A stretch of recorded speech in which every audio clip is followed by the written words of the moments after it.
حبايب قلب مليكة، عاملين ايه؟ ان شاء الله يا رب تكونوا في احسن حال. انا بجد مش عارفه جوع اخر الليل ده عايز مننا ايه، ويا ريته جوع اخر الليل بحاجه عدله اللي هو الواحد ياكل فيها كده عدله. لا، احنا بتوع بالليل، بتوع الشيبسي والاندومي. احنا ناس تافهه يا جماعه، احنا طموحاتنا قليله قوي. لا بجد احنا تافهين. يعني انا كواحده عماله المفروض ان هو ابقى قدوه لبنتي. هو المفروض ابقى قدوه لبنتي ان هي ما خلاش تاكل حاجات فارغه ومش عارفه ايه.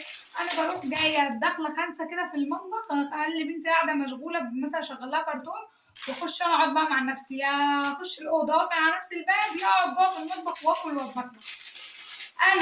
انا مني لله والله، انا مني لله، وحسبي الله ونعم الوكيل في الامهات اللي بتعمل كده زي حالاتي بجد. فهو بقى المره دي مش عارف، دي بتاعت انا مخصصاها للمره دي، ماشي.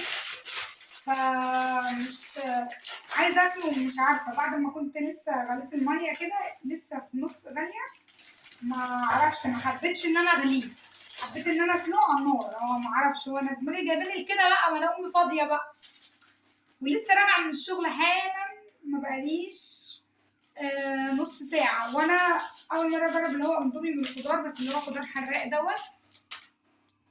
فقلت اما اجيبه كده واشوفه طعمه بيقول ايه. انا جربت، انا باكل على طول اللي هو الخضار العادي اللي هو الاخضر القديم دوت، فقلت اما اشوف دوت بيقول ايه. وجبت طبعا بردك بالليمون، انا بحب الحاجات الحرشه اللي هي الحاجات الموالح ده. اروح بقى اسلقه على النار ونرجع بقى.